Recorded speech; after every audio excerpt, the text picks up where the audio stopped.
Hey, what's happening, guys? Keto cornbread is what we're making today, and we're actually going to be making this cornbread without using any corn. I know that sounds impossible, it sounds crazy, but trust me, when you try this, when you taste it, you are not going to miss the corn in your cornbread.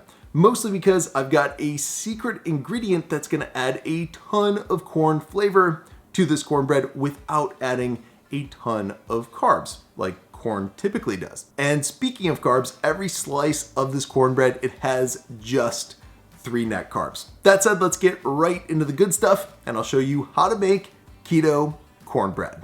First things first, let's preheat our oven to 350 degrees.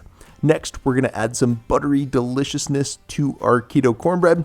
So as you're seeing here, we're gonna slice up 2 sticks or 226 grams of some salted butter. Then we're gonna add it to a medium-sized bowl and melt it in our microwave for just about 45 seconds. Once the butter is done melting, we'll bring it back over to our workstation and start adding the rest of our wet ingredients.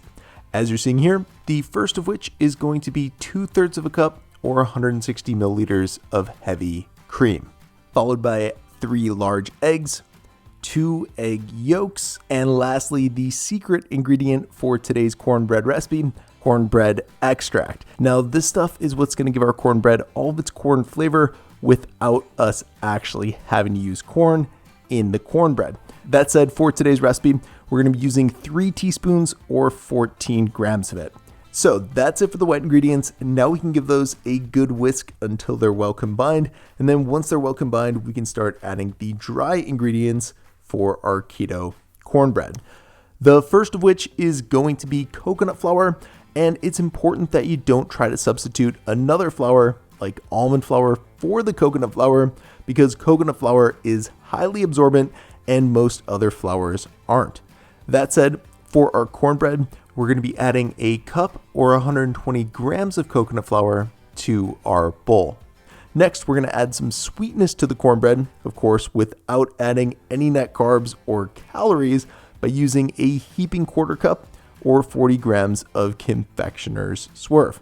And then finally, we're going to add a heaping teaspoon of baking powder as well. Now we're going to use a spatula to mix and combine those ingredients, and then once they're combined, we'll set the bowl aside and get out an 8x8 baking tray. So as you're seeing here, I'm going to add a little water to the tray and then working around the edges, sides, and bottom of the tray.